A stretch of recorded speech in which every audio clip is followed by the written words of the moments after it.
The first talk, we briefly introduced the this background, the background for this sutra, and also the prologue that the Buddha entered into the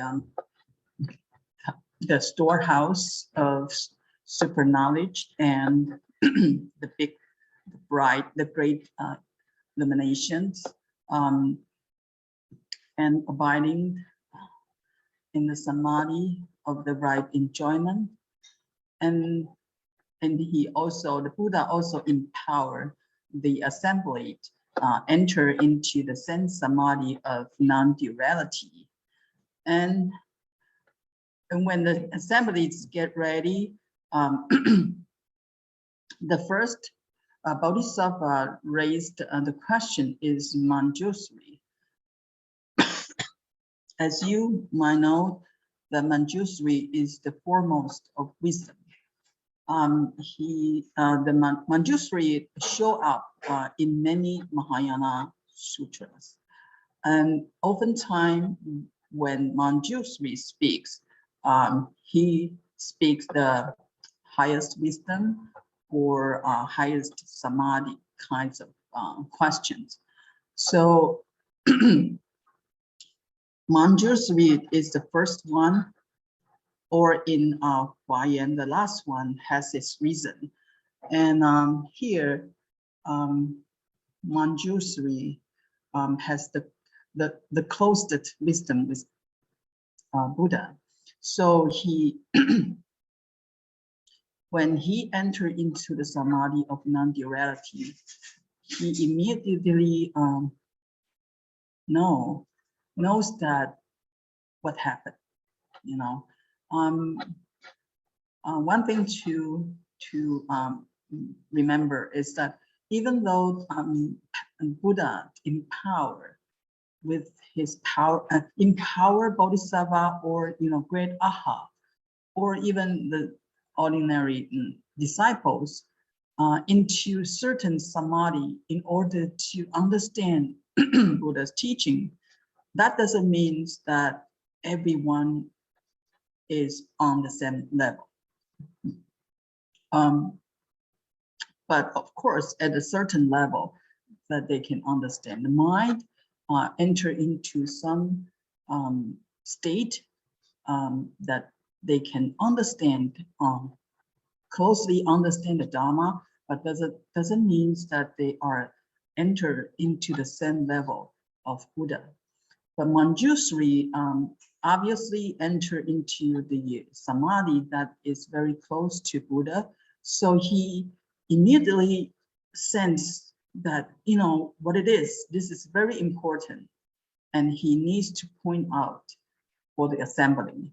So he asked two questions, and these two questions cover the whole teachings of Tathagata Gabra schools. So today's talk in an hour, I cannot. It's impossible for me to explain the most important teachings here from Buddha, from Manjusri's question and also Buddha's answer. But I would like to point out some of the terminology for you to memorize or to get sense of what those teachings are about. And then so in the future, when you read some sutra, you know that where to find the answer. So Manjusri's first question is that, what is the Dharma practice of Tathagata's pure, genuinely aroused causal ground? I have to say that in the beginning, that I use Gogu and also Charles Muller's and Charles Locke's translation for this sutra, but and I modify some because when I read the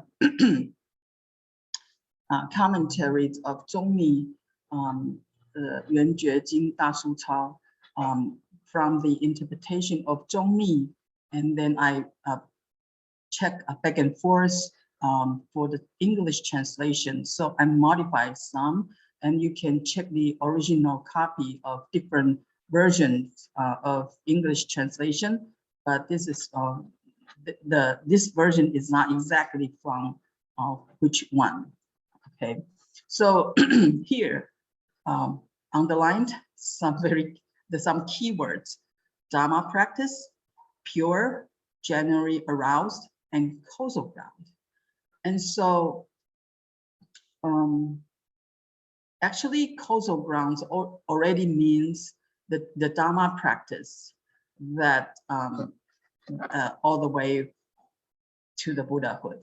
Okay, and then so the causal ground also means the what Buddha's practice are all about. So basically, this question from Master Sheng Yan's interpretation is, this question is asking, asking Buddha, what is your practice based on the Buddha nature? Okay, so this question is all about Buddha nature. And the second is how to initiate the pure mind in the Mahayana and stay away from all illness. Again, this question covers the content for all the practitioners, like you and me, ordinary people, that how we start from where we are to the Buddhahood, and what would happen in between, and how we should avoid it. Okay, so these two questions already a big topic. So here I like to use paragraph or tables or diagrams to to understand the content. So here on your right, this is its ultimate stage, and on your left is our initial stage that ordinary people, so where ordinary peoples are, and the ultimate stage is where Buddha's stage. So in between is all the practitioners at different levels. So here, Manjusri's question is about this roadmap. So what is the pure, genuinely aroused, generally aroused causal ground? That's about the ultimate stage. That's about the Buddha nature, the Buddhahood. And what is the Dharma practice is in between, okay? That all the Dharma practice that bring us from the ordinary initial stage to the Buddhahood. And then the second question is how we can initiate our pure mind, so that when we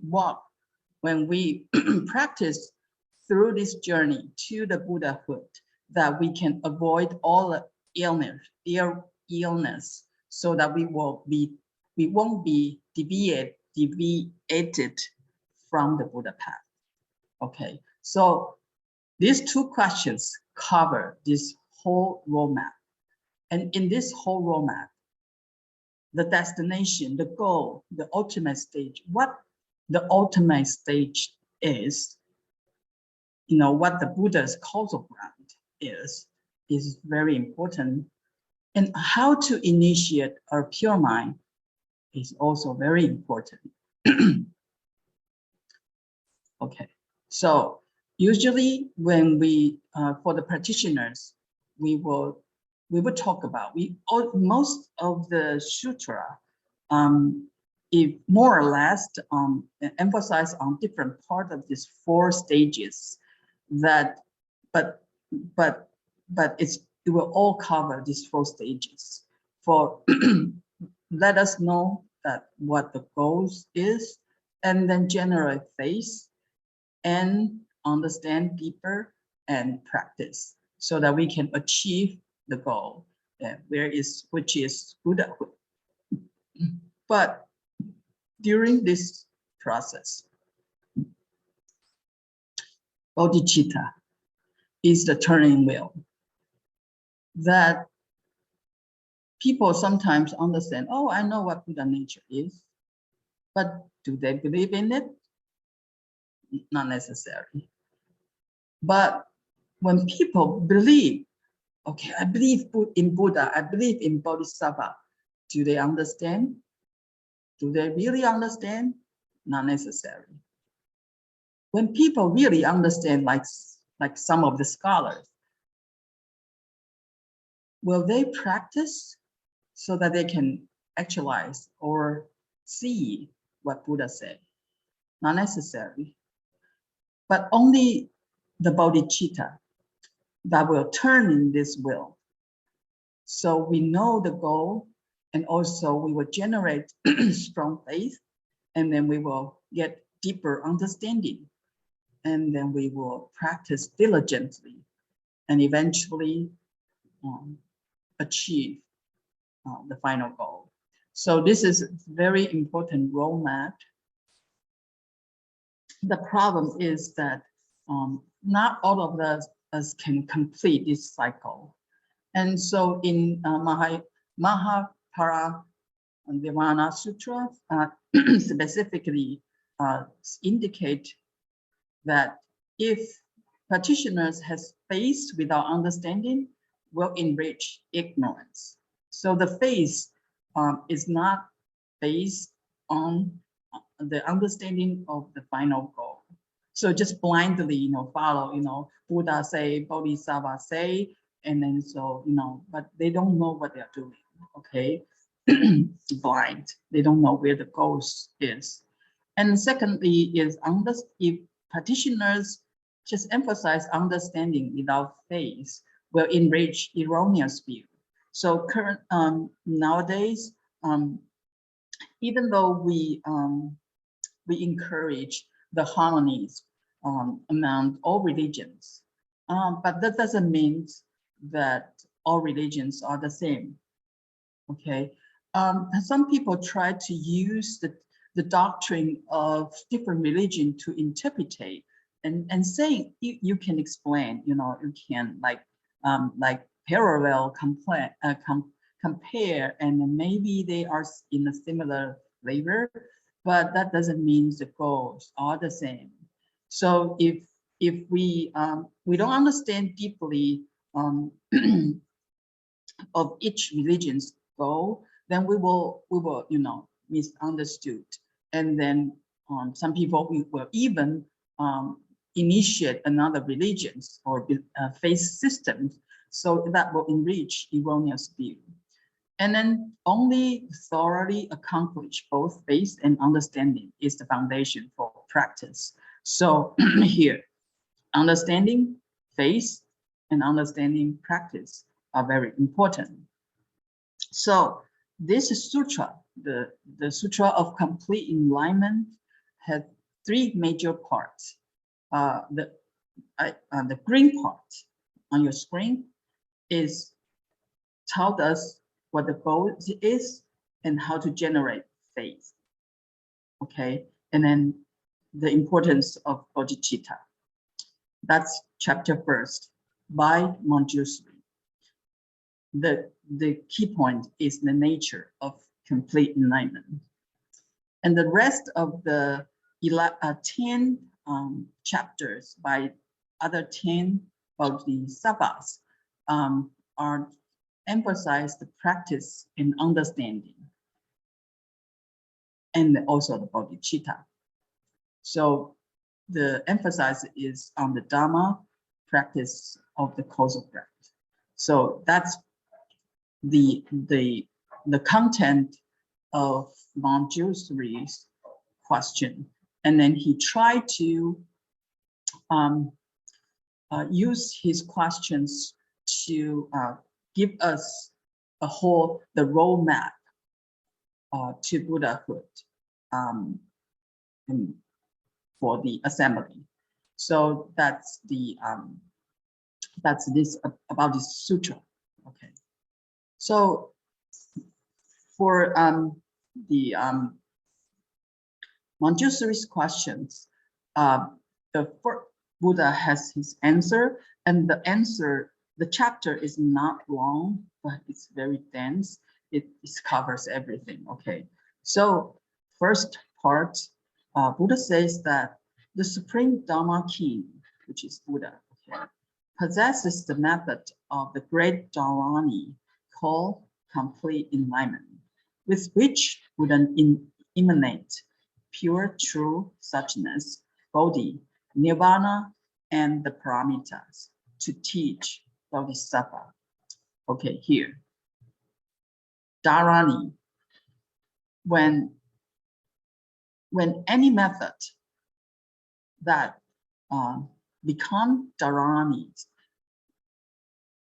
is meaning that any method, no matter is chanting Buddha's name, any meditation method, or walking like Tina Hunt's method, walking, or any method, chanting, is all the method that can calm our mind and that can free the vexation or suffering. But when this method you practice and practice diligently and deeply, when it becomes dharani is when the method becomes so powerful that it will, it's like, the Sutra say that it's like a t-shirt, right? You hold any part of the t-shirt, you lift it up, you lift the whole t-shirt. Then it becomes a dharani, because it's so powerful that you even touch one part of the Dharma, you lift, you see the whole Dharma. Then that method becomes a dharani. And this dharani here, Buddha say, complete enlightenment. Okay, so Buddha is going to introduce the method that is called complete enlightenment. And then based on this complete enlightenment, that Buddha emanates another many terms, expedient terms to teach Bodhisattva. So true suchness, Bodhi, Nirvana, and the paramita. We all hear about this term here and there in the sutra. So the first true suchness, okay, that in Sanskrit term is called Buddha Tata. Okay, Buddha means substance that exists, and Tatata means suchness. Okay, so basically true suchness is represent the absolute existence, and it's never changed. The true existence that never change, no matter it's from the past, present, and future, it's not changed. And from here and there, from America to China or Russia, it's the same. It's not like, that's a bad people. They have less true suchness. No, they have the same. And it's on Earth, other planet, on the universe, all the same.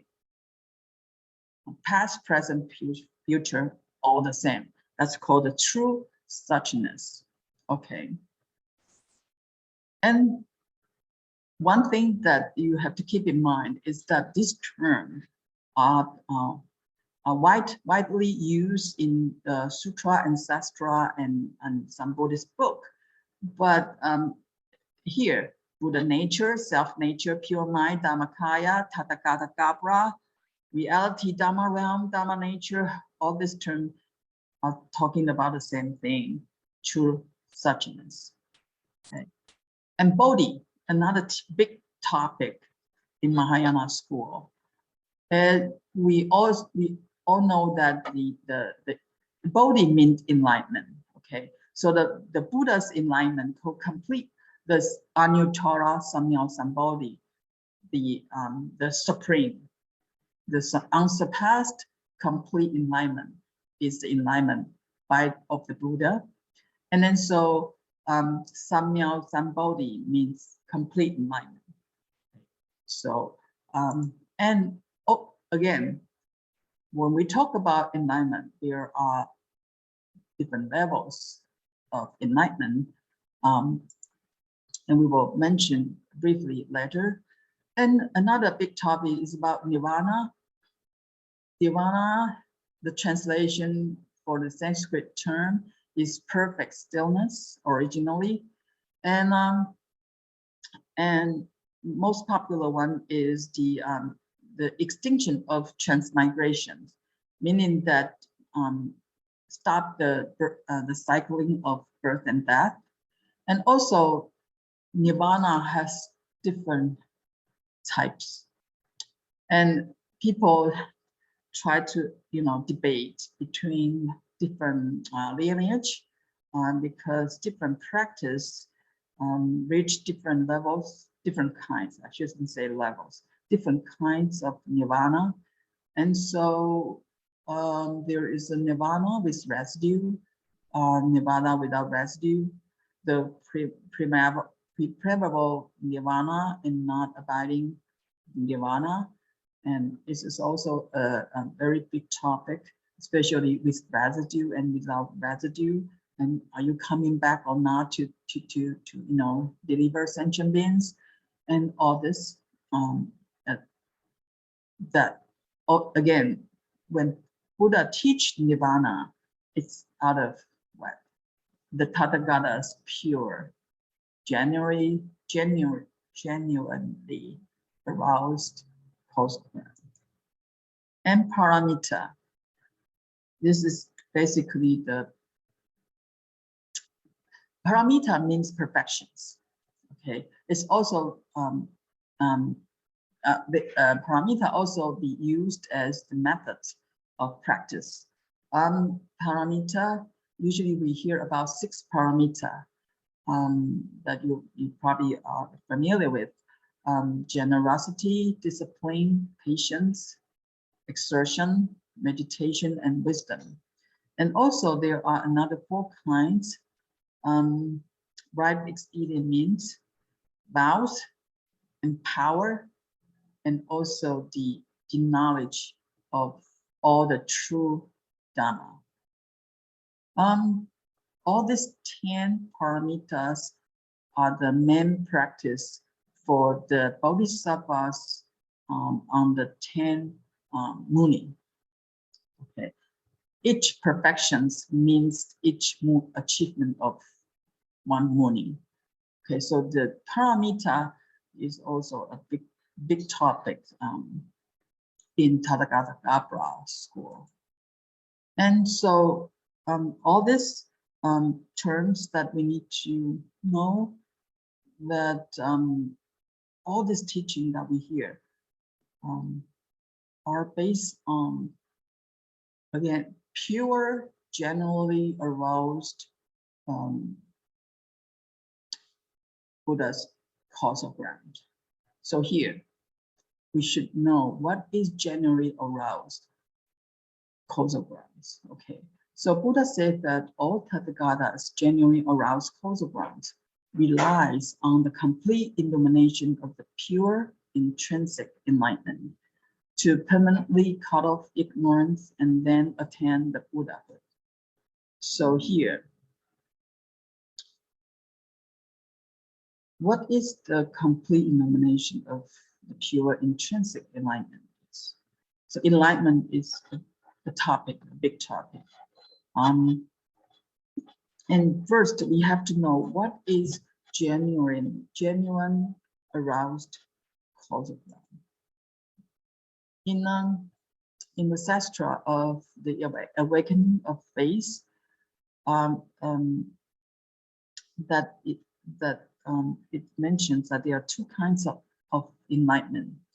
The first is called the original enlightenment, which is the underlying condition of mind. And the second is for ordinary people that it's called incipient enlightenment. It's the result from mind's liberation from ignorance. That means if a practitioner starts to practice toward the original enlightenment, there are different levels of enlightenment, and all these are called incipient enlightenment, not the original. But there is original enlightenment. Okay, so out of the original enlightenment is the genuine aroused. So genuine aroused means it's not conditional aroused. We often hear that, you know, the dependent origination is a big topic, is the main topic for Buddha's teaching. But here, it's not dependent origination. Okay, it's generally aroused. So it's not conditional. This enlightenment is not conditional. Okay, this is very important. And from the Sarangama Sutra, also, when Ananda asked what the mind is, the Buddha told Anandas that there are two kinds of mind. First is the ordinary mind, which we operate with every day, lifetime after lifetime, to process all the illusory perception and random thoughts and vexations and sufferings. That's our ordinary mind. And the second type is called the true mind. That is everlasting, and it's our true real nature, and it's the state of Buddha. And this true mind is from enlightenment, the complete enlightenment, which has no beginning. It is the original and pure essence of Nirvana. Okay, so many sutra, there are other sutra talk about this true mind, that it's not conditionally arise, and it's original, it's pure, it's the essence of the mind. Okay, all are from the so-called complete enlightenment, or the Buddha nature. Okay, or Tathagata. So Buddha says that, you know, relying on this genuine aroused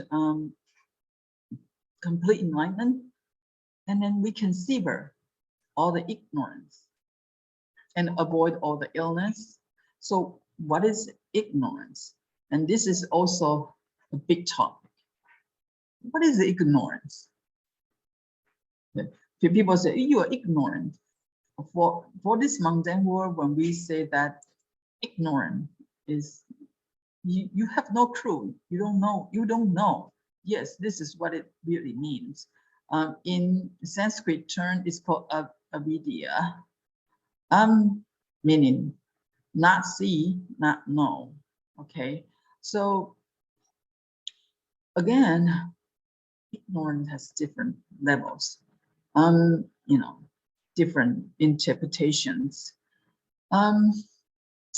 Basically, simply put, ignorance is that we don't know about our true nature.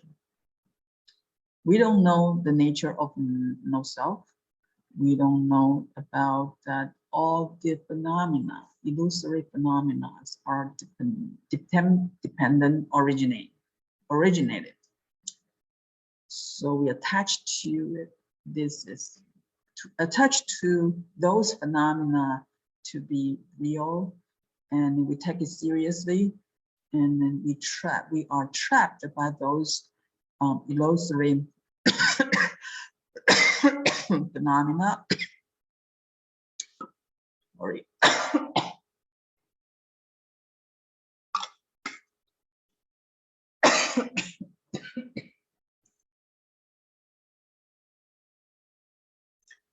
and the fundamental ignorance that Buddha said. All sentient beings have all sorts of delusions, like a disoriented person who lost his sense of direction. But first, this sentence is very important. So when people get drunk, okay, you get drunk and you feel that the sky or the earth, the ground is rotating or upside down, rotating upside down. And then so you fell on the ground. And then you lost the sense of direction. But the sky and the ground doesn't change at all. But because of some reason, because we get drunk, so we lost the sense of direction. Doesn't mean that the direction is changed. Okay, so here is the point that even though we are ignorant, even though we are disoriented, the true suchness is there, never change. That's the first point. The second point, because of this disorientation, because of this ignorance that we do not see what the real direction is. Well, when the direction is there, never change. So we mistakenly take the 4 great elements as the attribute of our body. So this is our human being's body. We have a head, 4, 2 arms, 2 legs, and organs, everything. All this are composed of the water, fire, air, and warmth. Ground, the earth element, water, wind, and the fire elements. All this. And we think that this is our true body. This is me, my body. So I'm the master of my body. I want to do something. I tell my body, this is my body. And we mistakenly take the grasping of the image from the 6th sense object as the attribute of our minds. This is more deeper. So I changed the translation a little bit. So when we perceive the object outside, which is also composed of the 4 great elements. Okay, so I see the cups here. It's actually, I did not really, my eyes does not really see the cups. I see the image. My mind grasps the image. So I see it. If my eye really see it, this cup should be in my eyes. I grasp the image. So I take this ability, the process, I'm grasping, I can see something. I can see you, I can hear you. The ability of grasping, the process of grasping as my true mind. That's what we are all doing, right? I feel bad. How can you say bad words to me? Because I hear your bad words and I think you are attacking me. You hurt my mind, So I get angry. And this angry, also the image, from that person. And we think it's our true mind. So we are so busy working with our illusory mind here. That Buddha says, no, it's mistakenly, it's not. This is not our body. And this is the grasping of the image of the 6th sense object. What you see, what you hear, what you taste, all is the reflection, all the shadow of the objects, not the real object. Okay. So this is the very fundamental ignorance that the upside down views that Buddha point out. So here, the first level of attachment is attachment to self. That's where where the attachment comes from is we talk about no self, right? Here, because we attach to self, so Buddha said there is no self, because the body, the four great elements, the body is not yours. The mind, the so-called mind, the grasping mind, is also not your mind. And if we attach to this four great elements body, and we attach to this grasping mind, and become a self, very strong self, and this is the first levels of attachment, and Buddha say, okay, no self. And Buddha used, and here comes the analogies. This sutra has many, Buddha used many analogies to explain the Dharma, try to help us understand. So first is, you know, it's like a man with an illness of eyes who see a flower in the sky or a second moon in the sky. So that means if you have, if you scratch your eyeballs, and then, or you see directly see the sun. Okay, don't do that. If you accidentally see the sun and you close your eyes, or you open your eyes, there is the image in front of you. Okay, so it's like if your eyes has some sickness, you will see, you know, a flower or something fly around. That's called the flower in the sky. So there is no flower in the sky, but your eyes has problem. So you see flowers in the sky, or the second moon. Okay, the second moon is not a moon reflected on the pond. It's like I remember we have a monastic that he has done. She has done the laser surgery for her eyes 20-something years ago when the technology announced. So, but 10 years later, it has side effect. So I asked her, you know, what happened to your eyes? She said that if I see a lamp, you know, a lamp, and there are lamps around the lamp. It's a circle, small lamps around the lamp. So that's called the second moon or the second lamp. So the second lamp, the second moon is out of, it's no true entity. If it's a reflection of the moon, then it's also, it is from the true entity, but it's a reflection. But here, the second moons mean that there is only one moon, but you see two. Okay, that's called the second moon. And so out of nothing. Okay, so this ignorance has no real substance. It is like a person in a dream.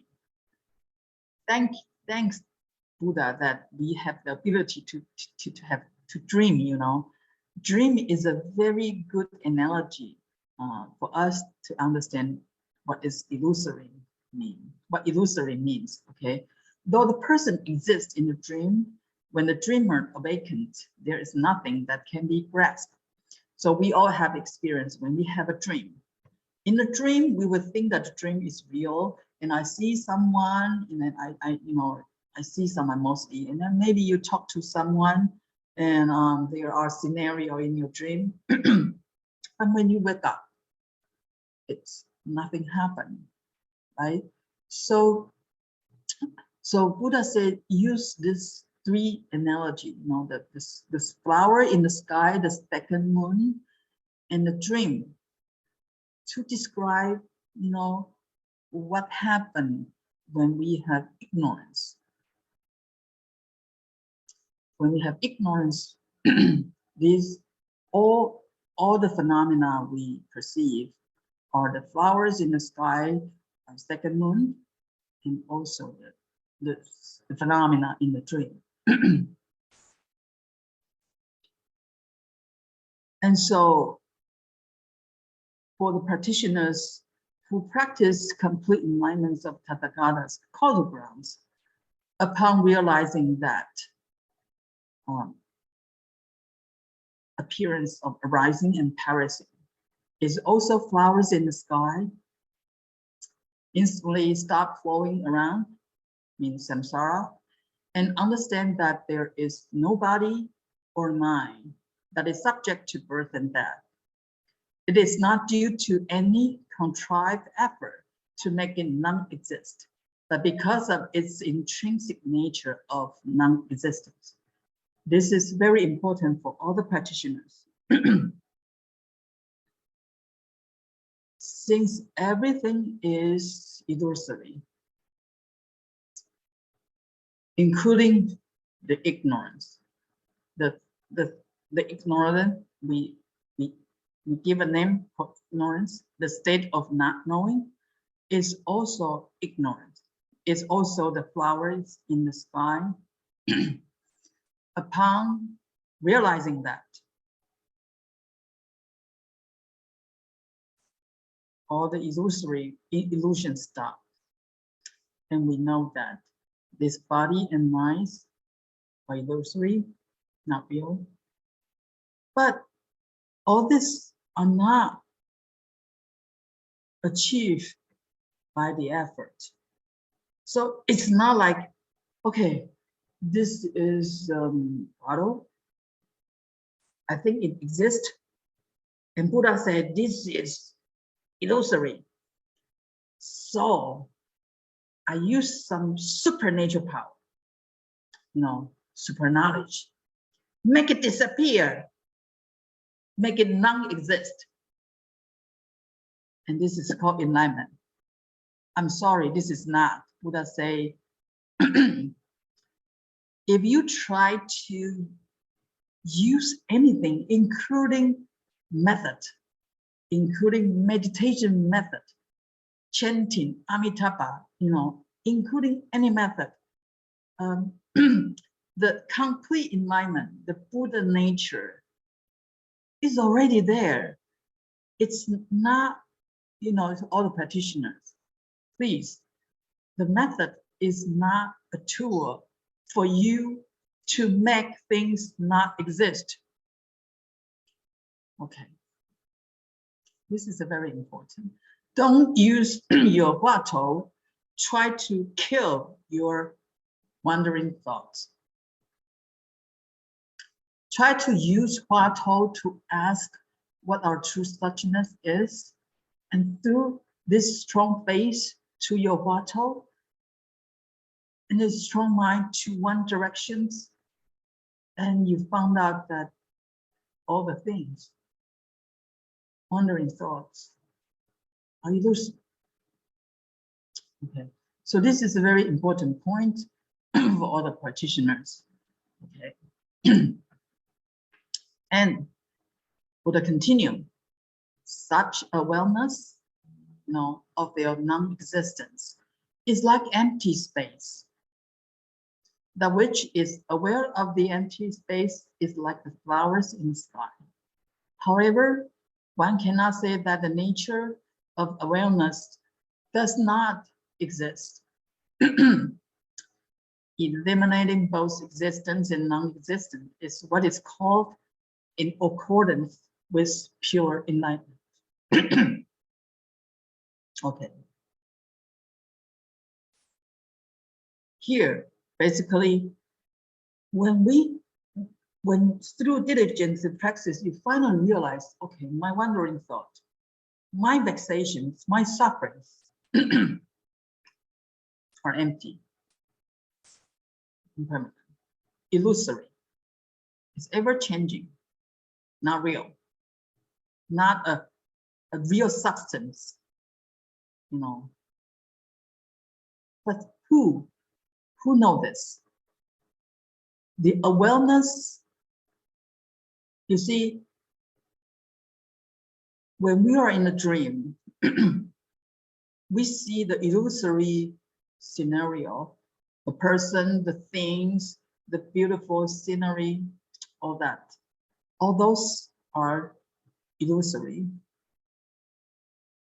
And the mind state in that dreams that perceive these illusory scenarios are also illusory. So the awareness of those illusory empty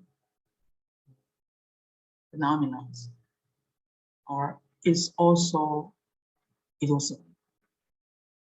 Okay, then, however, then you will feel, okay, that does not, the objectivity does not, object does not exist, the subject does not exist, nothing exists. The awareness is also non-existent. Then Buddha said, okay, don't think that way. Because otherwise, you will get into the state that nothing exists. So Buddha here mentioned that we have to eliminate both the concept of existence and non-existence. Then we can practice in accordance with pure enlightenment. So the second kind of attachment is called the attachment to jhana, that things exist or things not exist. So when we cling to the phenomena, that phenomena is real or permanent, and that we will become materialism, and we suffer and frustrate from loss and gain. Okay, people told me that our stock market is getting a burst of the bubble, something like that. People make a lot of money, people lost a lot of money. So painful, right? But I'm not telling you that, okay, this is all illusory, but if we have less attached to it, then we will have some wisdom to manage our money, okay, the material that support our life. We won't attach to it, and we won't grieve too much, and we won't generate hatred when the condition is not preferred. Okay, and how about non-existence? When we cling to the idea that nothing really exists, then we will become nihilism. Okay, so we will be indifferent and pessimistic for life. You know, when I die, nothing will left. So I do bad things. I cheat. I steal money. I take people's life, and so what? You know, when I die, nothing left. It's also wrong. Okay, but this is very the example I get is very raw.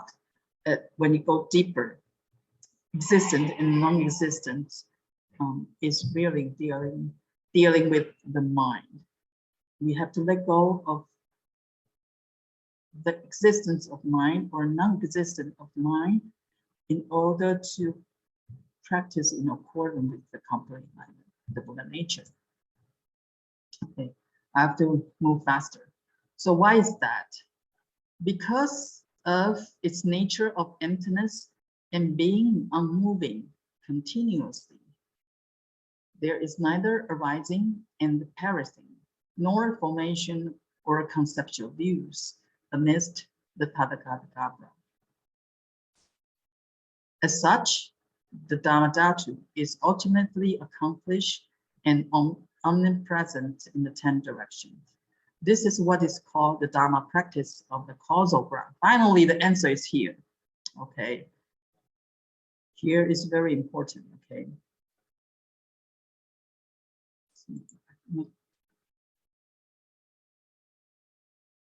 The Tathagata Gabra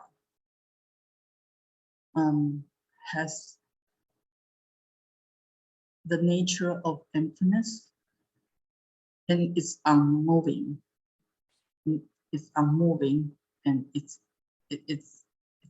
emptiness. So nothing, there is no phenomena of arising and perishing. It's all illusory phenomena arise because it's when condition ripe. So it's dependent origination, dependent on the condition, and things arise, and when the condition disappear, and then things perish. This kind of arising and perishing, it is not Buddha nature. Tathagata Gabra is not like that. It's always there, and it's not stick to any, it's not forming to any phenomena or concept. Okay, and that's Tathagata Gabra, because it's what it is, the nature of Tathagata Gabra. At the same time, because of this nature, the Dharma Dhatu is ultimately accomplished. Here, the Dharma Dhatu is the core concept of Huayan school. There are 4 types of Dharma Dhatu. So here, in the first 3 lines, Buddha talked about Tathagata Gabra is emptiness and it's unmoving. It's everlasting there.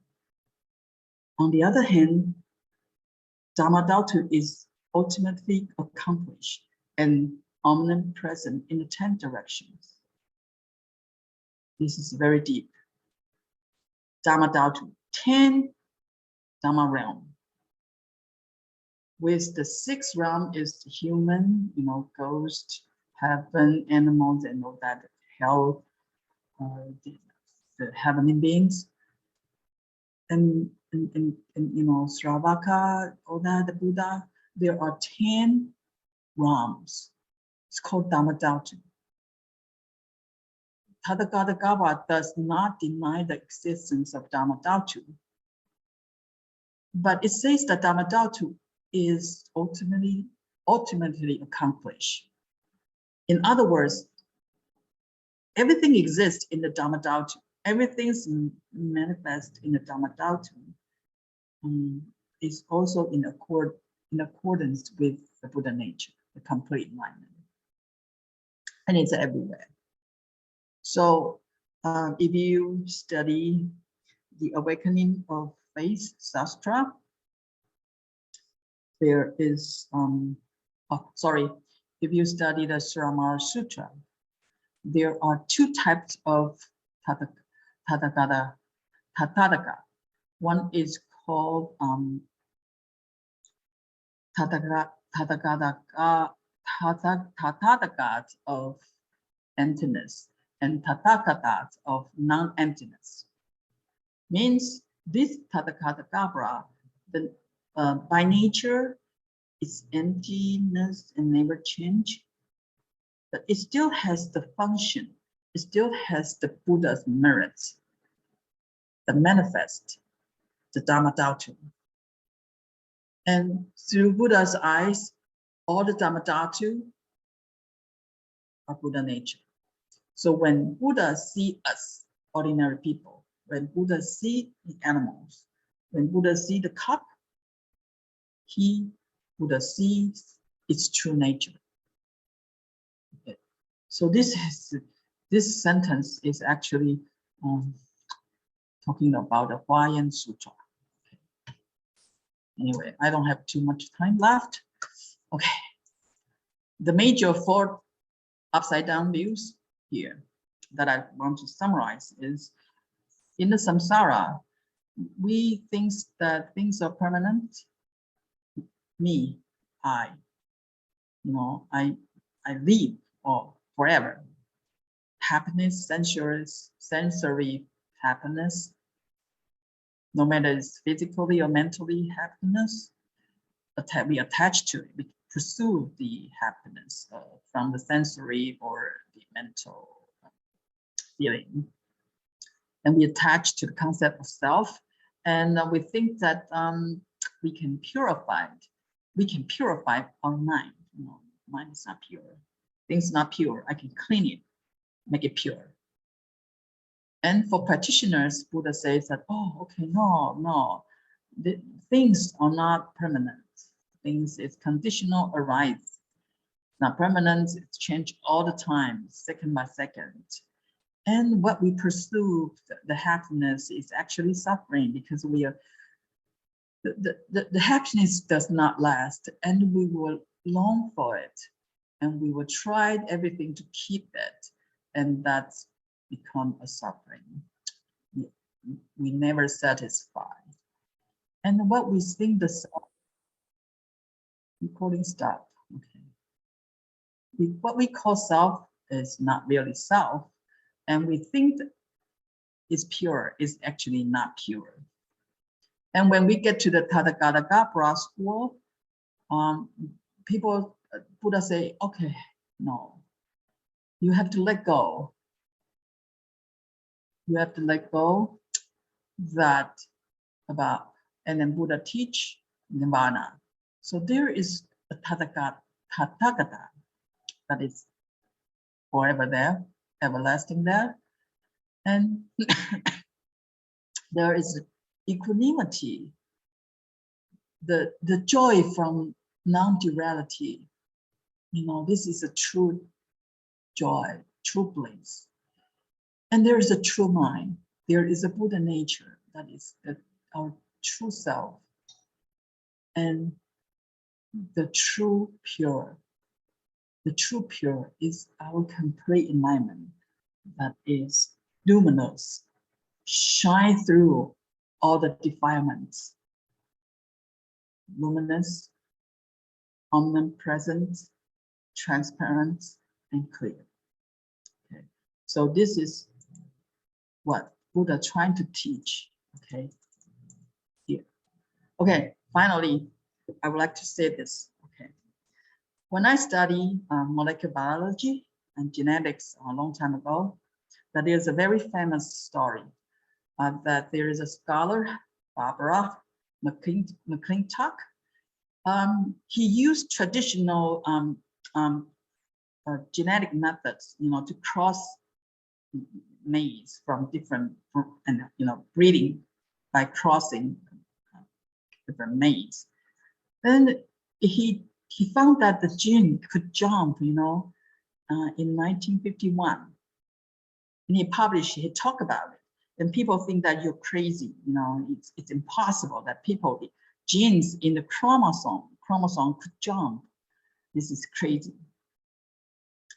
But she insists she's right. And she continued her study until maybe 10 years later, scientists started to find out that the gene could jump, it's real. And later on, when the molecular biology technology is getting advanced, and people finally proved that the gene could jump. So 30 years later of her discovery, she won a Nobel Prize. Okay, that's a very famous, widely talked about in our academic, that this woman, determination, and she has a strong faith in his study, and she find all the way to prove what the thing is right. And why I mention this? Because her statement, she said that I just knew I was right. Anybody who had the evidence thrown at them with such abandon couldn't help come to the same conclusion I did about it. And I want to use her words to encourage all the practitioners. You know, what Buddha says is right. And through the journey to the Buddhahood, there are so many things would happen, so many so-called evidence or attainment or experience that is you will feel that is with such abandon, it's so wild.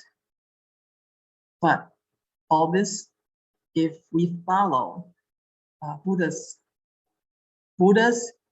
pure, genuinely aroused causal ground, the Buddha nature, all the practitioners will conclude what Buddha say about it, the Buddha nature. So it's all the content sounds not logical in this mundane world, but we have to have a strong belief, and we have initiate our pure mind, you know, the bodhicitta, and through ordinary stage all the way to the Buddhahood. So the direction is fixed, and then we will deviate to different directions, and that's what the Manjusri's two questions try to told us. Okay, thank you for your attention. Sorry, over time 3 minutes. And I'm sure you have more questions because there are 10 Bodhisattva continue asking questions because they don't understand what today's contents are, totally understand. So they have questions afterwards, okay.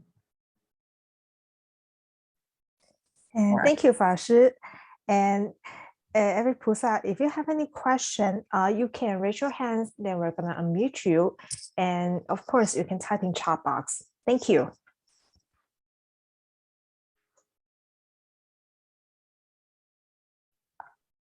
Miranda Tsai, please unmute yourself.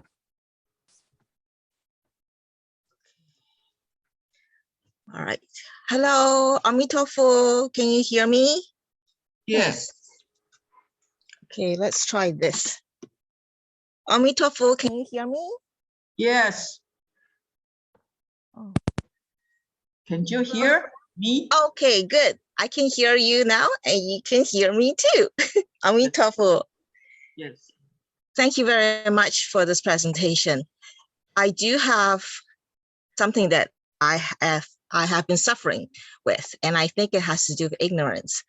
I actually am a healthcare worker who is working directly with COVID-19 research. In fact, very close to Barbara McClintock's molecular genetics, heavily in it. And I have a lot of friends who ask me, questions about the COVID and cautions and things like that. However, there is somebody in my Facebook friend who is an anti-vaxxer, and she would actually oppose to what I say, and she would influence my friends' concept of precautions and things like that, and reverse what my advice to them. And how she would do it is she would post it on Facebook, and she's a swimsuit model, and she would put her swimsuit model photo next to what she posts. Of course, everybody would believe her, especially when she is very famous at posting things and finding information from social media, which is full of erroneous medical information, especially when it's COVID related.